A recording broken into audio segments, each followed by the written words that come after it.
Thank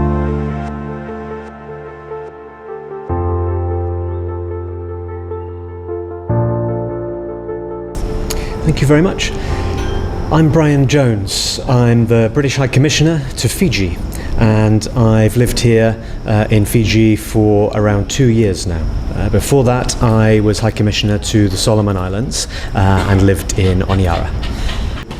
The water sector is really at a crossroads. From the historical perspective, a lot of Fiji's infrastructure was left over from the colonial times. It was built, albeit very well, many decades ago, and now is showing the signs of its age. So large parts of that infrastructure are just not fit for purpose. They're not able to provide the volume of clean water that Fijians need across the country to live every day. The climate is also changing. What we're seeing, particularly these last couple of weeks in Fiji, is a lot of rain falling in a short period of time. Rainfall isn't as predictable in seasons as it once used to be, and this is a result of the climate crisis. So we need to get used to a different future, where we may not be able to contain all the water as it falls. We may have to cope more with flooding, and we may have to invest in more complex infrastructure to continually provide that water through periods of drought for all Fijians. Water is a complicated business. From what I've seen in my own country, in the UK, from what I've learnt in Solomon Islands and now in Fiji, water is almost an expectation. People expect that it's flowing and that it's clean and that it's always there when you turn the tap on. And it's a real issue to educate people about the complexities of providing that water to everyone as and when they need it in a clean and safe and healthy fashion. So part of this is all of the stakeholders working together to understand the importance of water to our health, to our lives, and to the sustenance of prosperity in Fiji. Not only the huge tourism industry where tourists expect that they have their showers and their drinking water available, but also to the marine environment. You know, Fiji exists and tourists come here because the marine environment is pristine and all of that beautiful biodiversity is there for people to see. So the responsibility on the Water Authority of Fiji, and indeed the government and people of Fiji, is to be custodians of that, to make sure the supply is there, make sure that the ocean over which Fiji is the guardian remains clean and healthy. This gets even more complicated. So I think from my perspective, all the stakeholders have to come together. We have to work with the private sector, who are some of the biggest users of water for the commercial processes. We have to work with farmers, and we have to work with individual households. Every summer in my country, in the UK, people get a warning from the government that they must conserve water. They must not use hose pipes or water blasters because the supply is really quite limited. We don't think too much in an island nation about saving water, but I think that's a really great message to be teaching in schools, but also in our homes. If you don't need to use water, then don't use it. Don't waste water because it might not be there for the future. So we all have to take that approach, bringing all the stakeholders together to ensure that water supply that we all want.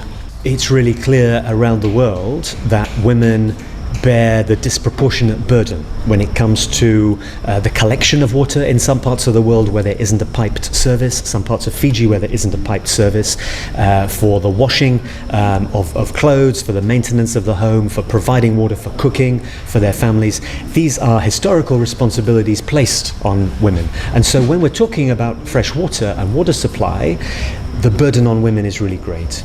So throughout the strategy, it's really great and important to see that the gender space and that recognition of the burden on women is recognized. There are all sorts of things that we can do in that space, and the strategy lays out some guidelines and advice on how we can lessen that burden on women, and how some changes in Fiji can make sure it's a gender equal space as well.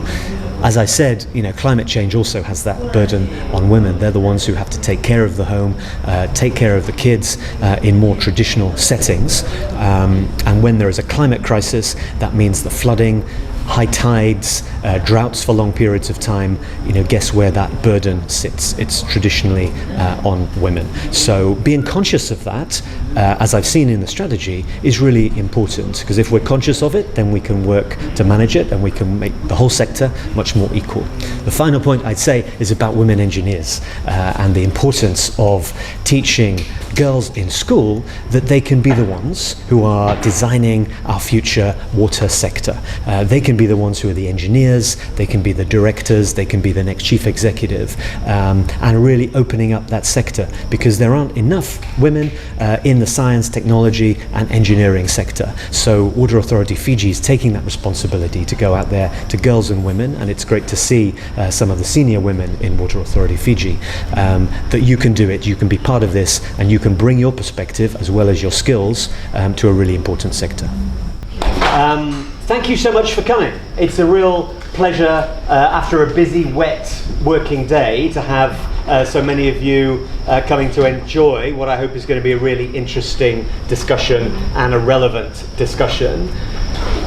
Water matters to me as the British High Commissioner for a number of reasons. So I'll start with the 3 reasons that you're not going to hear from any of our panel, because that's my objectives, which is why you're all here.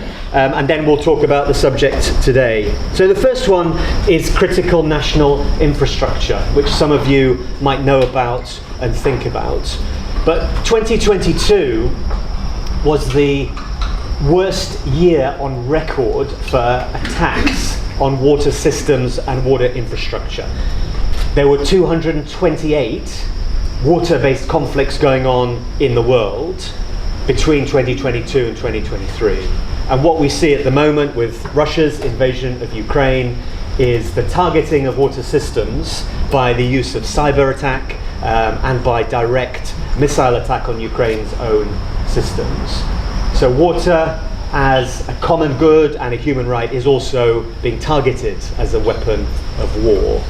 And that, for the UK, is thoroughly wrong and worrying and dangerous. So we really care about the water issue, but also care about it being misused in this way.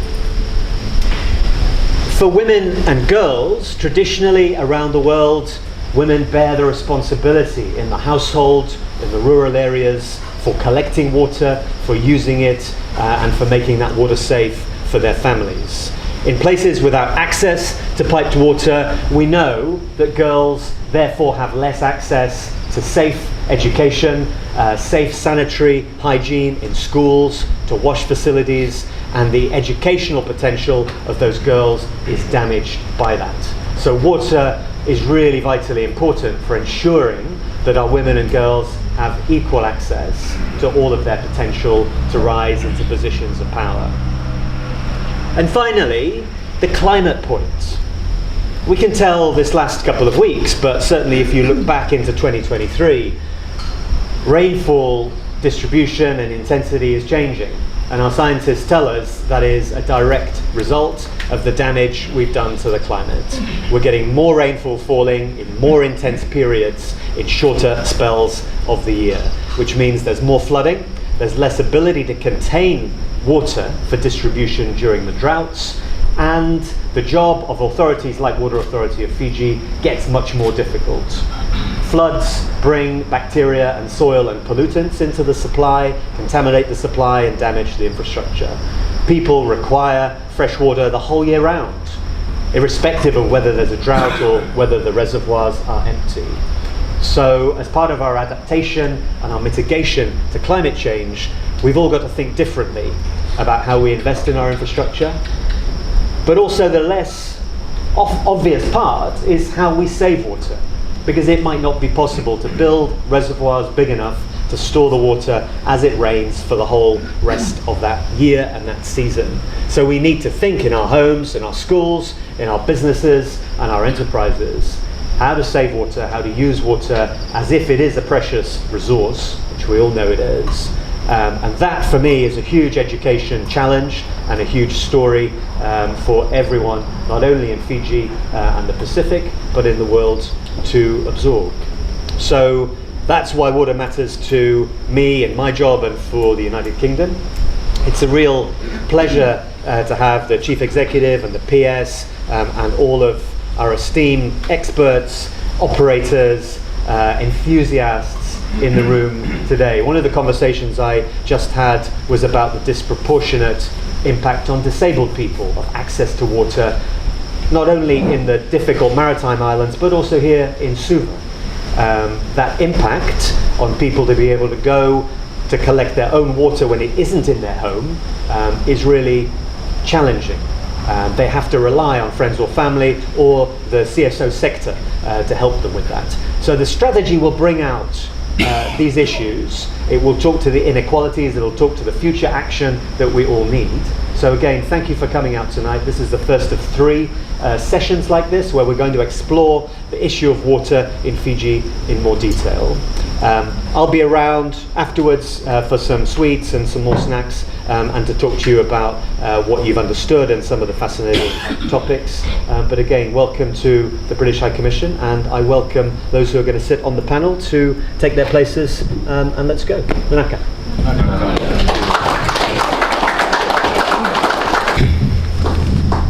Good evening. Good evening, colleagues. My name is Michael, and I'm currently with the Ministry of Environment and Climate Change. And so I've been tasked with the responsibility just to give you an overview of the climate change policies and its linkages towards regional and global conventions and treaties, as well as policies that exist and strategies. Also, maybe from the onset, it is important to also recognize the interlinkages between these conventions and how they are interpreted in the context of small island developing nations. So just maybe on the onset, as you know, that for the climate change colleagues, the fundamental convention that we look at, which is born out of the Rio Convention 1992, is the Paris Agreement, which came into force in 2015. And Fiji, being was the first Pacific island country, or the nation, first country in the world to ratify the Paris Agreement in 2015 after it came into force. Paris Agreement is actually, as I said, although it's born out of the Rio Conventions, there is its linkages towards the SDG goal, in particular SDG 6. However, if you look at the Paris Agreement and you go through all the articles in the Paris Agreement, there is no mention of water. But the close examination of the relevant articles, you could see that the potential of making references to freshwater supply, water in general as a sector is something that remains missing, but is subject to interpretation when you are talking about climate change adaptation or mitigation in its relevant articles. So at the regional level, there are many other conventions that or declarations that exist, but the two that really talks about what the water sector and its linkages in the context of climate change is one that was the Pacific Islands Framework for Action on Climate Change, which was 2016 and to 2015, and now which the Forum Secretariat champions is the 2050 strategy for the Blue Pacific continent. So the 2050 strategy basically outlines a lot of sectoral priorities and also the interlinkages to promote the whole idea of blue economy, sustainable blue financing, and so forth. But it also underscores the very important nature of partnerships that needs to transpire in order for us to be able to achieve the targets and thematic priorities within the 2050. At the national level, I didn't put all of the policies, but you can see that we have a list of policies and legislations that exist. The Climate Change Act, as it stands, is not fully enforced, particularly because we have to convene the N4CCC, which is the National Climate Change Coordination Committee, and there are sections of the Act which is highly technical, which needs to have a regulations in place for it to be enforceable, such as carbon markets and so forth. So we do have a couple of policies that exist. Again, the one that does make specific mention to water would be the adaptation plans and the NDC implementation roadmap, as well as the National Ocean Policy.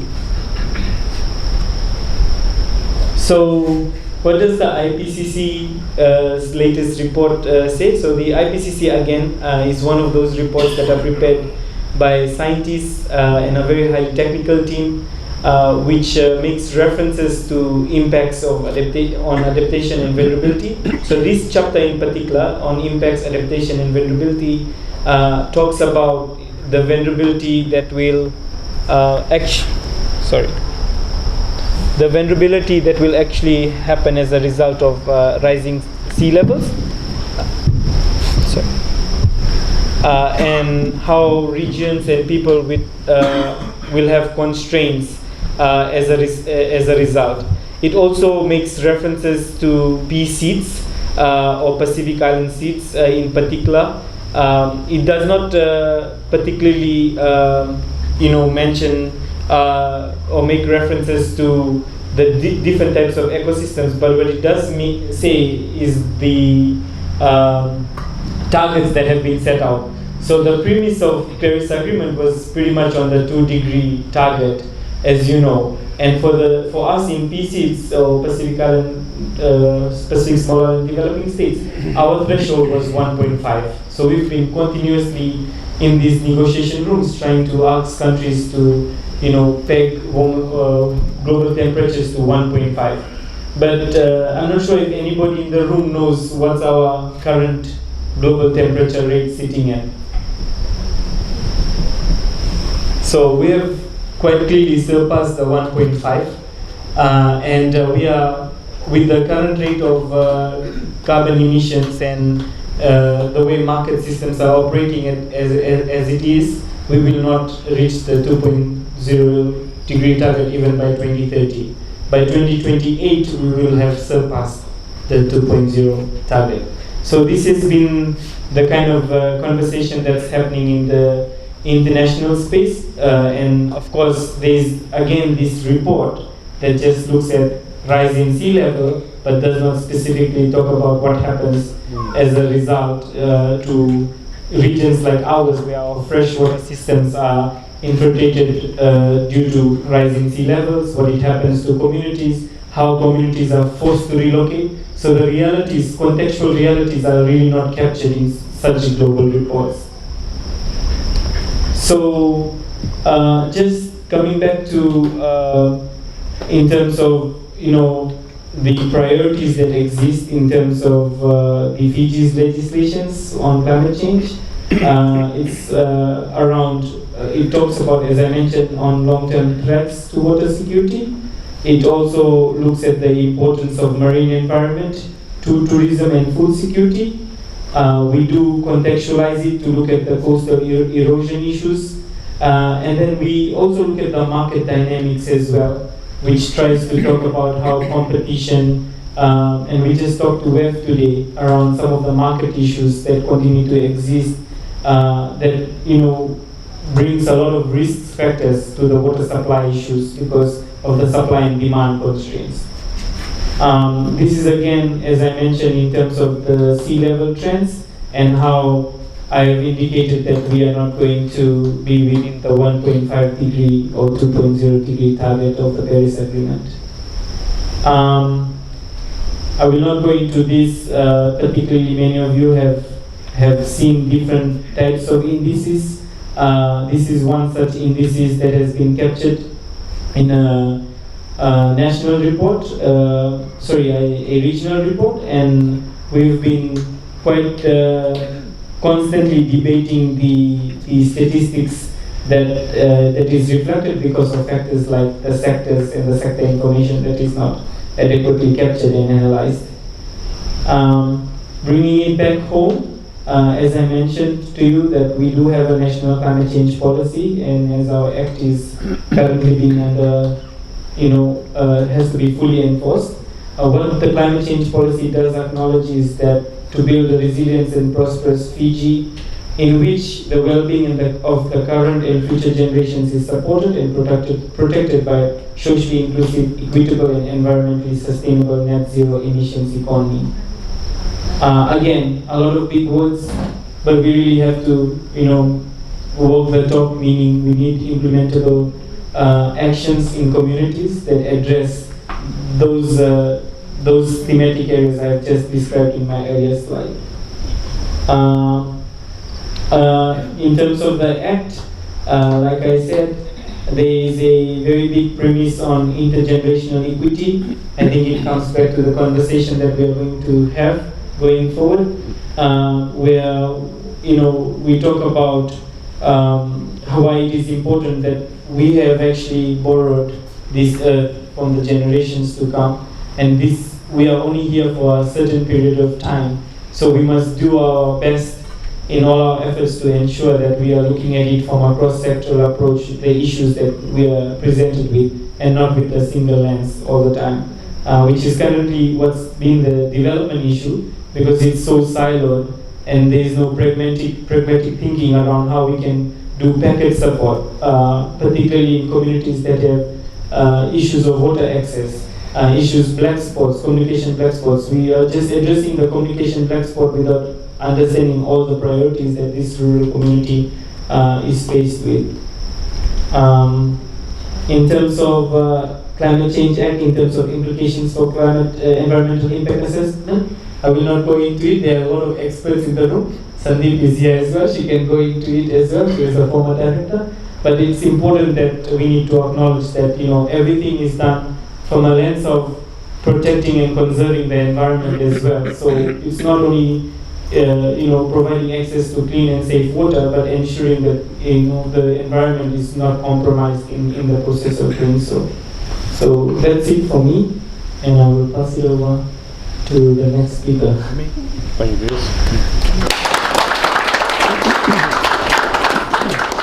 Just like to thank His Excellency Dr. Brian, British High Commissioner, and also like to thank the very young and very well, I think, equipped Permanent Secretary that we have for the environment and climate change, and also for my friend sitting next to me, Dr. Amit. My story is more personal, but at the same time I'd like to just share my experience and what actually made me to look into my study on the doctorate dissertation. So back in 2000 and was it 2009, when we had a cyclone, and my sister was caught up in Nandi. I was around that area with my wife and my little daughter, so we had to go and get her because bulk of Nandi town was flooded. Then we were able to get her out before the flood hit that place. Back road, Nandi back road, if you're familiar with Nandi. So we came up from there, then we came to Suva. Then at that time I was interested to do further studies. So I went to Queensland, University of Queensland. While I was there, they experienced the largest flooding that they have experienced for so many years. About 3/4 of the state of Queensland was flooded. So the flood seems to be following me everywhere I go.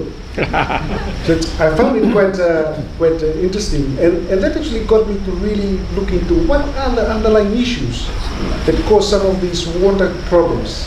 I'm not a water expert, but through this course of my search, I began to see what it is. You know how to change it? Sorry, thank you.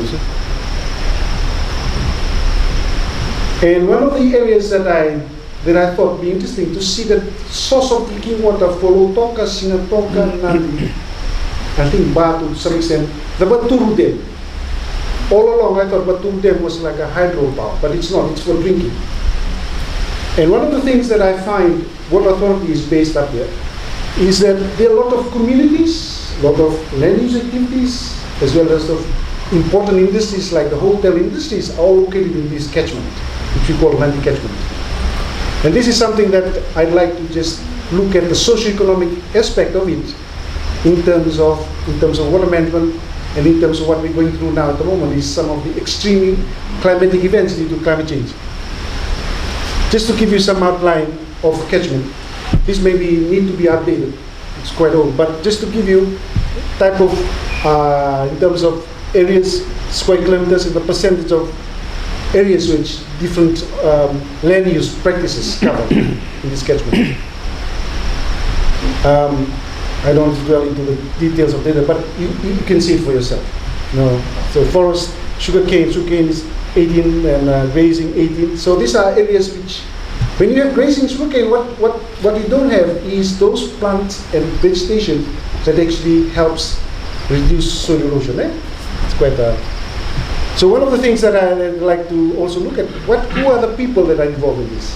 So the landowners, villages, settlements, peri-urban and urban dwellers, British Corporation, Itaukei Land Trust Board, and also government in terms of institution, and the villagers themselves. So these are some of the, I would say, some of the pressing issues that I discovered, that actually what we call water problem is just not a water problem like a linear, it's a wicked problem. The complexity. So people blame WAF. I blame WAF sometimes because we don't. For 3 days now I haven't got water. So I wrote an email. I don't have water. So what I'm saying is that this issue is not deeper than just pipes, deeper than just reservoirs. This you're looking at an island system. You need to deal with it as a catchment approach. Because unless you sort out all the soil erosion, all the debris that's coming out from the upper catchment, middle catchment to the low catchment, you won't be able to resolve this problem. The problem that WAF has been telling me on the phone to their customer service, the blockage is in the pump due to debris and sedimentation. They have divers trying to clean it up. And make it worse, you have these sediments and particles that go to the treatment. And these sediments and particles carry all the pathogens that needs to be treated. It takes a long time for it to be treated before it can come to the public. Or else they'll be taken to court if a lot of people suffer from different kind of waterborne diseases. So what I'm saying is this: we need to really look at our own backyard first before we blame climate change, because there are some fundamental issues that need to be sorted out internally. Maybe I'm more confident saying this because I'm from the university rather than from a government civil servant. But this needs to be sorted out clearly. Proper land use management, proper urban planning, and for the hotels, like developments are done in a silo too. We talk about government ministries and big institutions working in silo, but this actually is happening in silo development.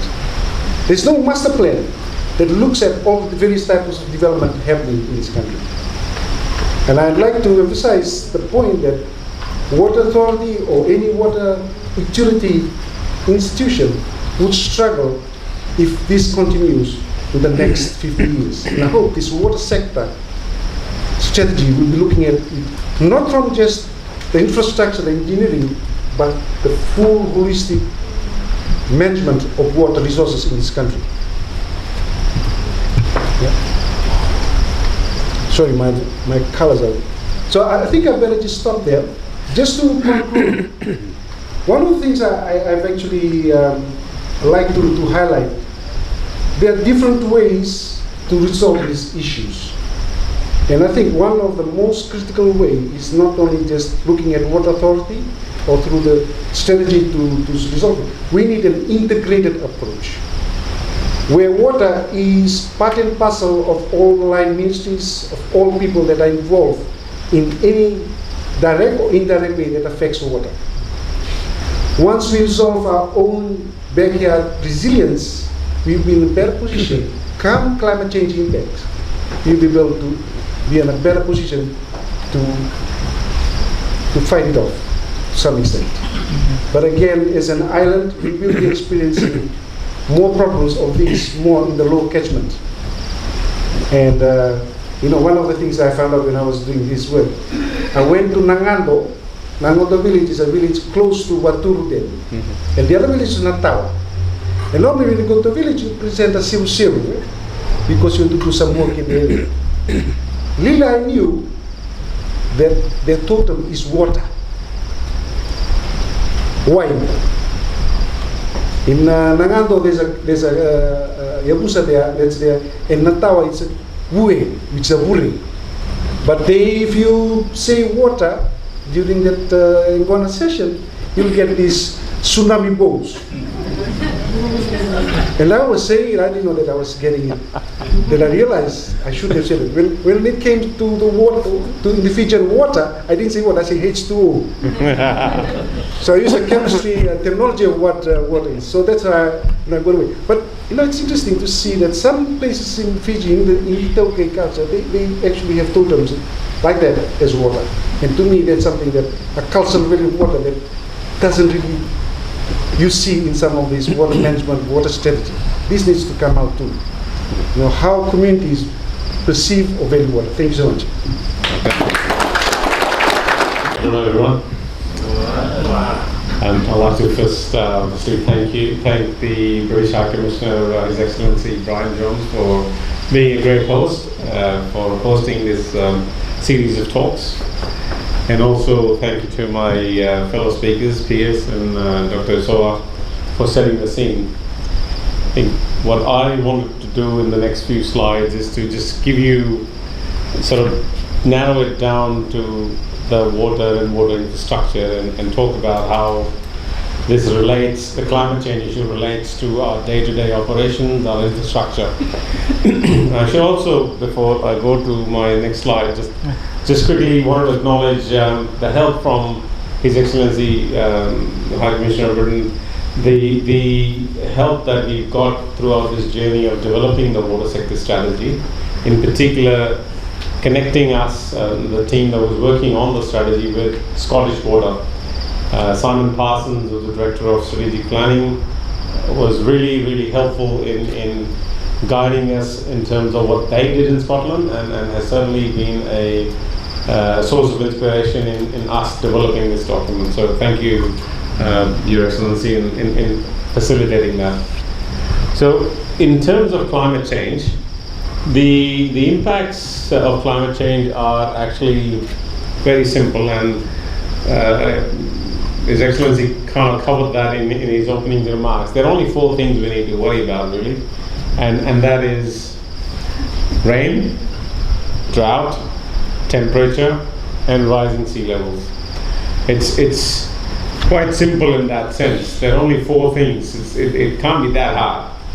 The complexity lies in the fact that these are wicked problems, and what I'll do is in the next few slides I'll just talk about a bit more in terms of each one of those challenges. So in terms of rain, so when you think about rain, what the climate change is doing is increasing the rainfall intensity. So the bottom graph there is the plot of the number of days Waimanu catchment in Suva had more than 100 millimeters of rain. So back in 1994, we used to have about 2 days a year of more than 100 millimeters of rain.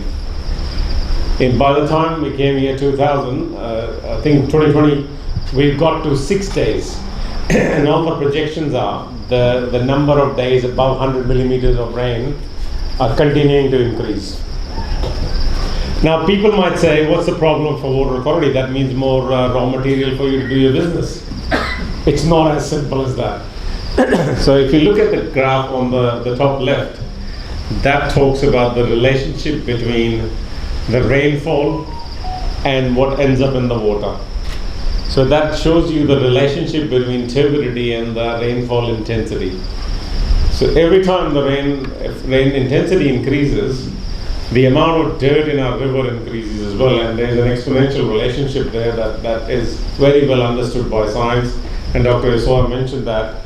So normal day, we would get something like 80 NTU, But on a rainy day, it goes very quickly to 400 NTU. That's like 150 milligrams of dirt in your every liter of water that we're getting. So treating that requires a lot more chemicals. Treating that requires a lot more. It slows the process down. So that means that production goes down. So that is the impact of what the projections are saying, that moving forward that will have even more severe impact. So just to put that in context, the middle image there is the Savura, the intake structure. And you can see the chocolatey water, that's after a rainfall event. And to your right is one of our staff diving to go and clear that intake. And that happens on average every third week. When there is a big rain event, the rainfall brings in a lot of silt and it blocks our intake structure. These structures were built during colonial times. You just saw a plot of how the rainfall patterns have changed in the 20 years. These structures were built in the 50s. So there was no, the intensity was very different, the turbidity was very different. So we have to look at how we manage this, change these infrastructures.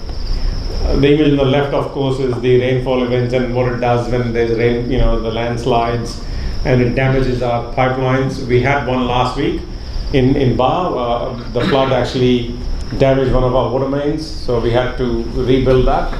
And that's a very frequent occurrence. With climate change, it's happening on a very regular basis.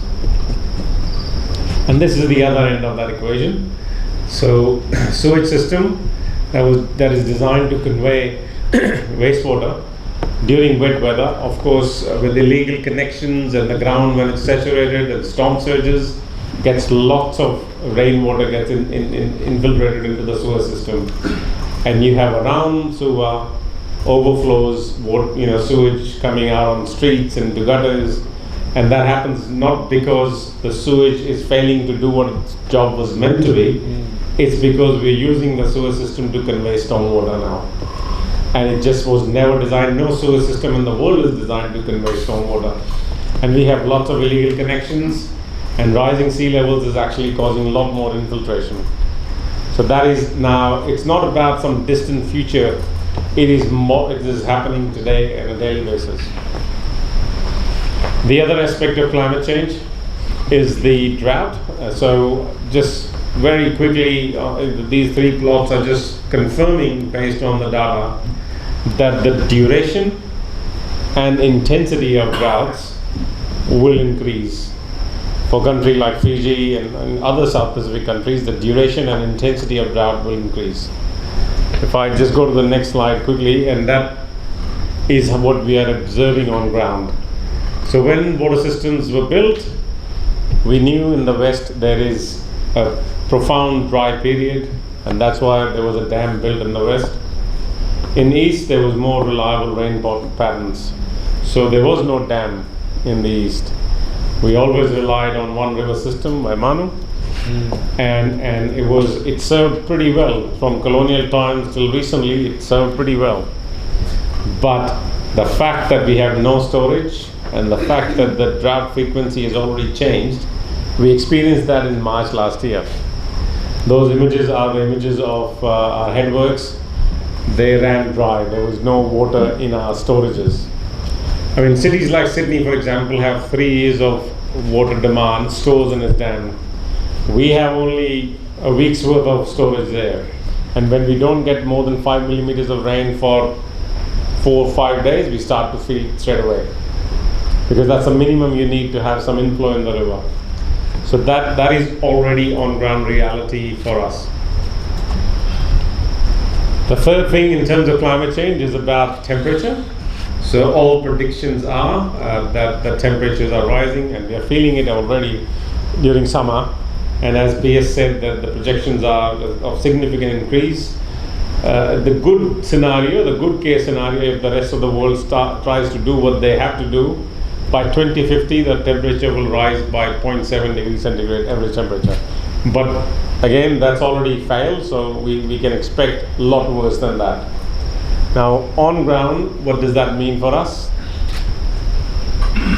Hotter temperature means hotter surface temperature in water. So in our dams, hotter surface water causes algal blooms. These blooms have cyanobacteria. They are toxic, which means it requires us to add extra chemicals to treat it, and it slows the treatment process down, which means it impacts on the production. So that's a real image of Nangando treatment plan and our dam, Waturu Dam. So extreme hot weather leads to algal blooms, and that impacts on our production of how much water we can produce, and that happens at the worst time because, if the next slide, because that's the time the demand exceeds. Because you come home, normally you might have 2 showers a day, that in really hot days you want to have 3 just before you go to bed as well. And your water demand goes up, and the competition for water as well goes up, because that's exactly when the Australians and New Zealanders are in our hotels as well. And they want to swim as well. And that's when the competition between the tourism and the residential water demand peaks at that very time. So just to give you an idea, a tourist uses 10 times the water than a normal residential water use. 10 times. In Nandi, a third of our water is being consumed by Denarau and the hotels. 1/3 of everything we supply to Nandi is already going to tourism. So on a hot day when the demand is high, and God forbid if we have an algal bloom, there's a real competition between whether we support the pillar of economy or whether we support the residents. And therefore we need to think about our infrastructure, our capacity to treat. And the last bit is the sea level rise, which most people talk about when we talk about climate change. If you look at that black line, that is not some model, that is actually observed tidal behavior in Lautoka. And you don't need to be rocket scientist to predict that it's already going upwards. That's already happening. So black line is the tidal behavior in Lautoka. It's already predicting an upward movement, and the projections are a lot worse. So by 2050, the projection is about 0.3 meters, and that's a good case scenario. And by 2100, the worst case scenario is the image there on your right, which is really scary when you look at it. By 2100, you could be going 1 meter above sea level. That is basically the entire Rewa Delta is flooded. The area along the Sese, where I live at the moment, where I go for seawall, is also impacted. So you think about, this is the worst case scenario. If the world doesn't do anything, that is the future we are facing in context of urban flooding, in context of sea level rise. And on ground, that's already happening in terms of receding coastline. We already observing that in terms of our infrastructure damage. It's already happening. So I think that's enough doom and gloom for today. So the next slide is we have to think about it. We have to think about the future. We can't keep doing what we have been doing and expect somehow magically the answer will be different. It just can't. So what the Water Sector 2050 is doing is resetting that clock and putting forward to the government, to our development partners, a pathway that says we can do adaptation provided there is investment in the right type of infrastructure. And the right type of infrastructure will not come cheap. Right now, based on present day dollar, we're talking about $4.5 billion of investment in water infrastructure that will be needed for climate adaptation. There are things like, we talked about the vulnerability of our single source water scheme. So we need to diversify in water supply, not just Waimanu River. We've already gone to Reva. We need to look at desalination. We need to rely on groundwater. Yes. We need to build storages. We also need to renew our infrastructure assets. So, for example, sewer infrastructure, particularly along the coast, we need to build interceptor sewers. We need to reline sewers and fix them, because we can't keep pumping seawater into our treatment plants because it's coming at enormous cost, and that pumping is also causing greenhouse gas emissions as well. So there's a significant investment needed, and that's in our Water Sector 2050 strategy. And I hope that all of you will be here on the 4th of April when the Honourable Minister will release the document. And we're hopeful that will lead to a discussion, a more grown-up discussion about how we adapt to this threat that is already here. Naga.